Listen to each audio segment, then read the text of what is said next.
Hello and welcome to our next installment of Practical Guide to Mediation and Appeals to the SEND Tribunal. This session will be focused on refusal to issue appeals. So we'll get started with when the right to appeal is initiated. So when you receive your letter from the SEN panel stating that they have reached the decision that an EHCP is not necessary, they'll send you a letter through your EHCP coordinator by email, and that is what triggers your legal right to appeal. So in this instance, you've already had the EHC needs assessment completed, and it's gone back to panel, and there's been a no to issue decision that has been made. So when you receive your letter from your EHCP coordinator by email, it will look something like this, just explaining the reasons why the decision has been reached the way it was. And then on the back side of the letter, it will share with you the information for the mediation service for global mediation. Now, if you decide that you would like to appeal or mediate, either way, you have to contact the mediation service. So even if you don't decide to go through with mediation, you still are required to contact the mediation service because you'll need a mediation certificate in order to submit your appeal to tribunal. And this is just reiterating the legal requirement according to SEND Regulation 33. Those wishing to appeal any decision other than a Section I decision must at least consider mediation. So when you call the mediation service, they will explain to you what mediation is all about and what the benefits of that are. And then you can decide whether to allow them to schedule a mediation meeting where you can further hopefully resolve your disagreement with the local authority, or they will issue you with a mediation certificate, and that's what you'll need to register your appeal for tribunal. You will not lose your right of appeal if you decide that you would like to mediate first. When you receive your decision letter from the local authority, it's really, really important to note that you must contact the mediation service no later than 60 days from the date listed on your decision letter. So if you decide that you want to mediate, or if you decide that you may want to appeal the decision, you must contact the mediation service within 60 days of the date on the letter. So when we look at the law, the legal test for refusal to issue, it's a little bit different from the refusal to assess. So the Children and Families Act in Section 37.1 states, where in light of an EHC needs assessment, it is necessary for special education provision to be made for a child or young person in accordance with an EHCP, the local authority must secure that the EHCP is prepared for that child or young person, and once the EHCP has been prepared, it must maintain the plan. So again, the legal test is different here. The crucial piece here is this word, it is necessary for special education provision to be made in line with an EHCP.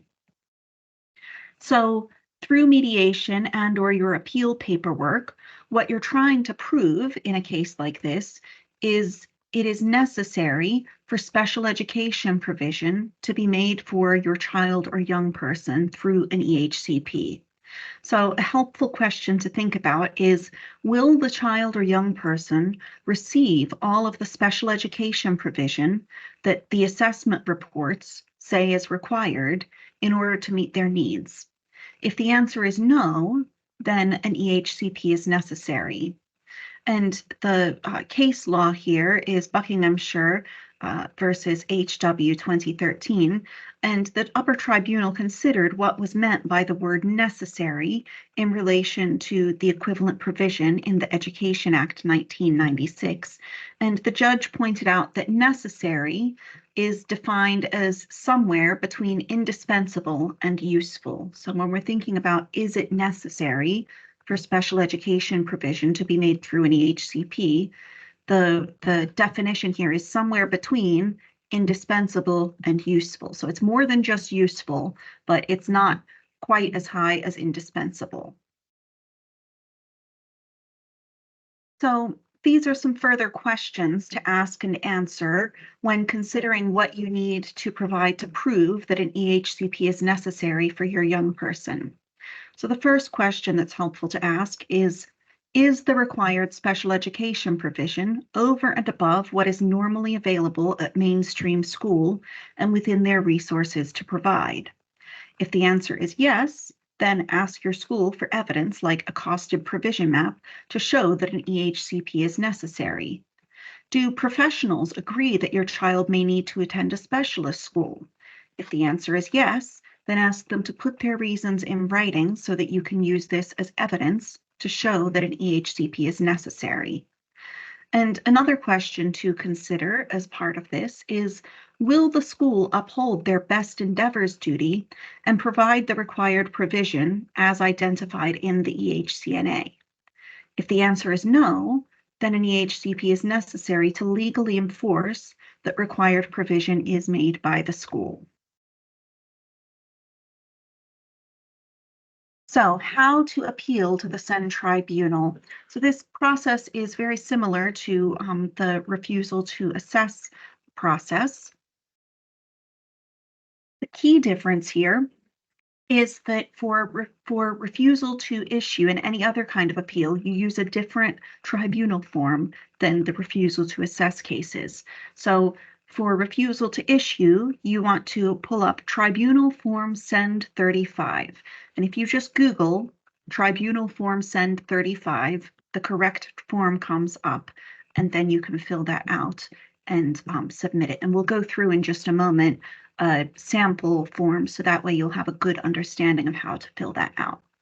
So first of all, you have your decision letter from the local authority, you have your mediation certificate, you complete the SEND Form 35, writing up your answers as to why you feel an EHCP is necessary.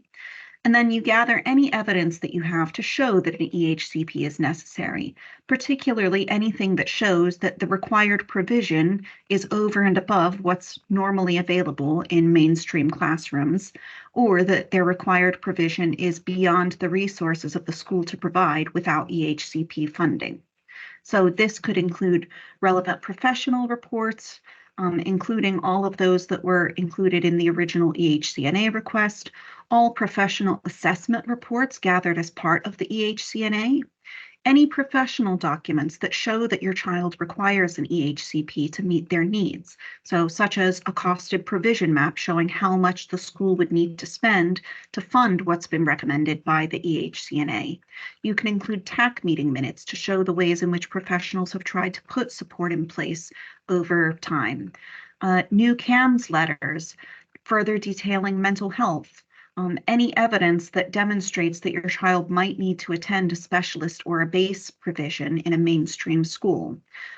You can include evidence such as emails from teachers and SENCOs showing that the school is unable or unwilling to provide what's been recommended through the EHCNA.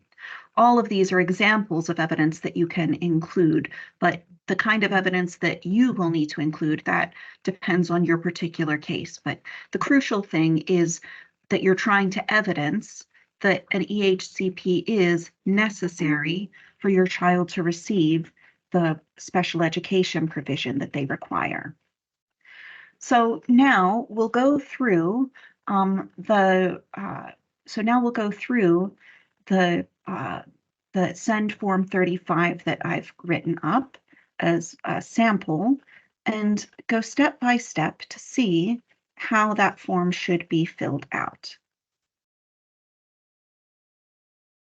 Okay, so this is what SEND Form 35 looks like. Again, this is the same form that you use for every other kind of appeal other than refusal to assess. So it's a little bit different and a little bit more complicated, but hopefully once we go through this step by step, you'll have a good understanding of how this should be filled out. So section 1, again, just as in refusal to assess, is about the details of the child. So I've clicked here, a child under 16, name Jane Doe, female, and I've put a fictitious date of birth in here. Again, this is a purely fictitious case that is representative of issues that we see in our work in SIAS frequently. So this isn't about one particular family. This is just modeled after common things that come through our service. So for section 2, what you want to do here, if it is a refusal to issue case, you need to click this first box here where it says the local authority secured an EHC assessment but refused to make an EHCP. That's what you need to put for refusal to issue. And you leave all the other boxes blank for this form. And since this is a refusal to issue, the questions about section I do not apply to us, so we leave all of this blank as well. And since, again, it's refusal to issue and EHCP hasn't been issued yet, we can leave these questions about health and social care blank as well. Okay, section 3. This is your reasons for appeal. And again, on the form, on SEND form 35, you are limited by the amount of space in each of these boxes to answer these questions. However, you do not have to just fit as much in as you can say in the boxes. You can put separate grounds of appeal together where you answer these questions from section 3 in as full detail as you feel are necessary, but on a separate Word document, so you're not limited by the space of the boxes. So, but for illustration purposes, I've just answered the questions within the boxes on the screen. So an example of how you might answer these questions for this fictitious case says, I am bringing this appeal because. And so what I've said is Jane meets the legal threshold for an EHCP to be issued. She has SEND and an EHCP will be necessary in order for her to receive the provision the EHCNA recommended for her. The London Borough of Sutton have said that the school can provide the provision that she requires from within their notional budget of £6,000 per year, but upon meeting with the school, they have stated that they do not have access to TA support in the reading heavy classes or to the level of staff support required for her social, emotional, mental health needs.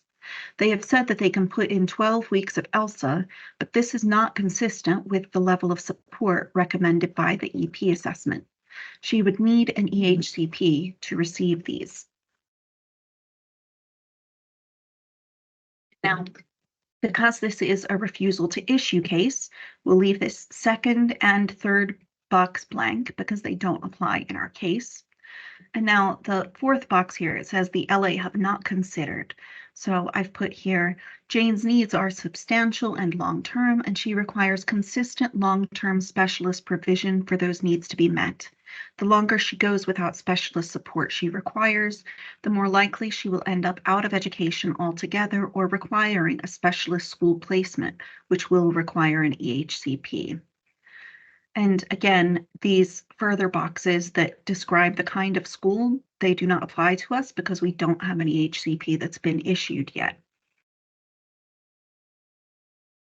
So we continue down here to section 4, reasons for asking for a recommendation for health and social care.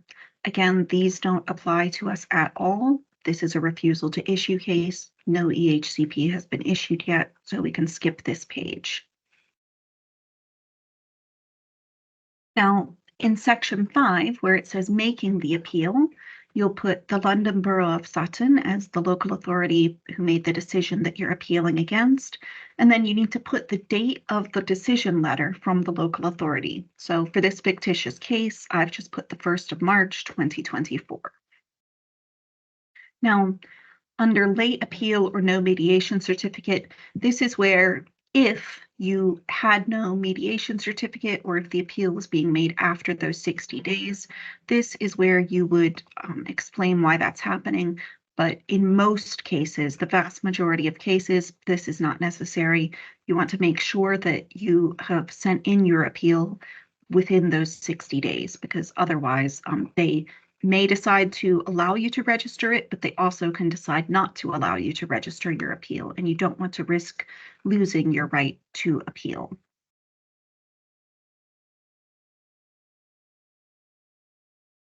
So Section 6 asks us who is making the appeal.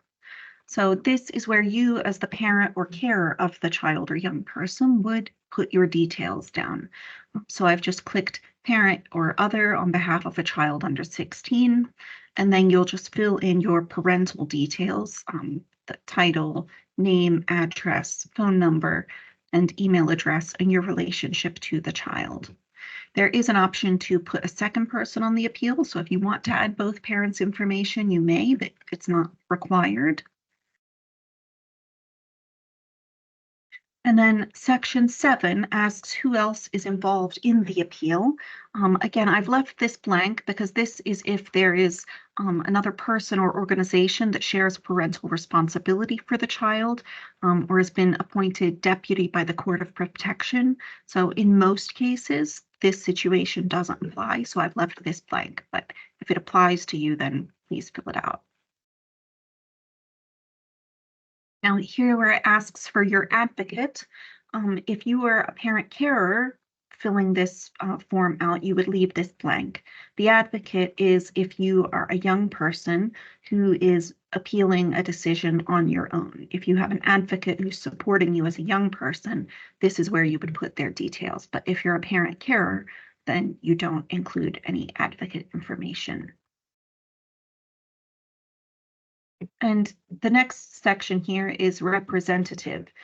If you as a parent carer have support in making the appeal from someone from SEND or from legal aid, or if you've hired a solicitor, then this is where you would put their information. But you don't have to have representation to make an appeal to tribunal. The system is designed in such a way that you as a parent or carer should be able to exercise your legal right of appeal without legal representation. So down here underneath the representative's information, it says who should receive information about the appeal. So in this instance, I've checked parent number 1. It's important to note that the tribunal will only send the documents to one person who is clicked in this section. So if you have a representative and you want the representative to receive everything and then send it to you, then you'll click representative. But if you as parent or carer want to receive all the documents, then you need to make sure to select parent in this section. And now coming down to Section 8, so it is important to note that for refusal to issue appeals, most of the time these appeals are conducted as an oral hearing. So this is where they're asking if you as a parent or carer have any accessibility needs that the tribunal should be aware of, so that way they can make sure that those needs are met at the hearing. So in this fictitious case, I've said that the parent is dyslexic, so that's important to note. This is also where you would put if you as a parent carer have any needs for a language or interpreter for a signer or for language interpretation. This is where you would select those needs that you have for the hearing itself. Now, continuing on to Section 9, this section says, if the tribunal agrees, do you agree that the appeal can be determined on the written evidence without an oral hearing? Both parties and the judge must agree to the hearing being heard on the papers only after the local authority's response has been received. So what that means is if you are, if you're okay with just sending in all of the evidence, sending in your views as a parent, and then letting the judge read through all of the evidence that's been provided from both sides and make a decision on the written evidence alone without an oral hearing, then you would click yes in this box. If you as a parent or carer really want to make sure that you stand up before the judge and give your testimony orally, then you would click no in this box. So in this situation, I've just clicked yes, and the next question is, do you consent to the appeal being listed at an earlier date if one becomes available? And so I've clicked yes. In some cases, parents may really want an oral hearing, and that's totally fine. You can click no in this situation. One of the benefits to a paper hearing in some instances is that it can result in an earlier hearing date than an oral hearing. So if you don't mind one way or the other, whether it's paper or oral, and you feel like you have a good packet of evidence, then you may want to click yes here because it could result in an earlier decision being made. So the next point down here, it says existing claims or appeals. So this is asking if you have any other existing claims or appeals in the works, and this includes for a sibling. So I've clicked no here. We don't have any other claims that are currently happening. Section 10 here, this is your checklist, and this just asks you for all of the different things that are required in order for you to register your appeal. So you need your signed and dated letter from the local authority that gives you the right to appeal, check. You need your signed mediation certificate, check. You need your reasons for making your appeal. So that's section 2 on this form. Or, you have also your you can also put those reasons for making the appeal on a separate page if you want more space to be able to explain your reasons. So then you'll click this, and then a copy of your child's EHCP and all the documents listed. So in this case, you don't actually have an EHCP that's been completed, but you should absolutely include all of the assessment reports that were compiled for your child. And then finally, this form has been signed and dated. So the next section here, this is where you as the parent carer would sign and date your form. And then section 12 explains how to submit everything to the SEND Tribunal. So what you need to do next is include this form, your letter from the local authority, your mediation certificate, and all of your evidence. You need to put all of that in an email, and email it all to send@justice.gov.uk with new appeal in the subject line. And this is the quickest way to get your appeal registered. And now on this next page here, this is simply where you list all of the evidence that you are including with your appeal when you register it. So examples of this would include, again, all of the assessment reports that were completed, next step meeting minutes, a costed provision map from the school, a statement from the school, anything else that you think would provide solid evidence that your child requires an EHCP in order to have their needs met. So again, that question is it necessary for them to have an EHCP for all of the necessary provision to be made for them? So this is where you would simply list all of those documents that you're including, who wrote them, how many pages they are, and an approximate date if there's not a specific date on them.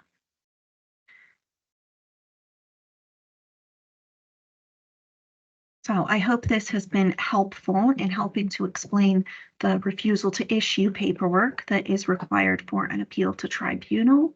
And we wish you the best of luck. And if you need support in your situation, please feel free to contact SIAS and we'll give you the signposting and support that you require.